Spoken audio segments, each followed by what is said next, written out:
புதுச்சேரி அமைச்சரவையிலிருந்து நீக்கப்பட்ட அமைச்சர் சந்திரபிரியங்காவிற்கு பதிலாக புதிய அமைச்சராக காரைக்கால் வடக்கு தொகுதி எம்எல்ஏ திருமுருகன் பதவியேற்றுக் கொண்டார். அவருக்கு துணைநிலை ஆளுநர் தமிழிசை சவுந்தரராஜன் பதவி பிரமாணம் செய்து வைத்தார்.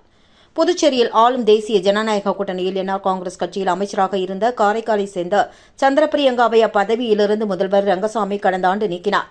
மேலும் அவர் வகித்து வந்த போக்குவரத்து துறை உட்பட துறைகள் முதலமைச்சரே கூடுதலாக கவனித்து வந்த நிலையில் காலியாக இருந்த அமைச்சர் பதவியை நிரப்ப முடிவு செய்யப்பட்டு அதற்காக காரைக்கால் வடக்கு தொகுதியைச் சேர்ந்த திருமுருகனுக்கு அமைச்சர் பதவி வழங்க முதலமைச்சர் ரங்கசாமி குடியரசுத் தலைவருக்கு பரிந்துரை செய்திருந்தார். இந்நிலையில் முதலமைச்சர் ரங்கசாமியின் பரிந்துரையை ஏற்று புதிய அமைச்சராக திருமுருகன் தேர்ந்தெடுக்கப்பட்டு அதற்கான ஒப்புதலை குடியரசுத் தலைவர் வழங்கினார். அதனைத் தொடர்ந்து அவர் பதவியேற்பு விழா ஆளுநர் மாளிகையில் இன்று நடைபெற்றது. இதில் துணைநிலை ஆளுநர் தமிழிசை சவுந்தரராஜன் கலந்து கொண்டு புதிய அமைச்சராக திருமுருகனுக்கு பதவி பிரமாணம் மற்றும் ரகசிய காப்பு பிரமாணம் செய்து வைத்தார். இந்த நிகழ்வில் முதல்வர் ரங்கசாமி, சபாநாயகர் செல்வம் உட்பட அமைச்சர்கள், கூட்டணி கட்சிகளின் நிர்வாகிகள் பலர் கலந்து கொண்டனர். மேலும் புதிய அமைச்சராக தேர்ந்தெடுக்கப்பட்ட திருமுருகனுக்கு வாழ்த்துக்களை தெரிவித்தனர். மக்களவைத் தேர்தலுக்கு முன்பாக காரைக்கால் மாவட்டத்திற்கு பிரதிநிதித்துவம் வழங்கும் வகையில் திருமுருகனுக்கு முதல்வர் ரங்கசாமி அமைச்சர் பதவியை வழங்கியுள்ளார் என்பது குறிப்பிடத்தக்கது.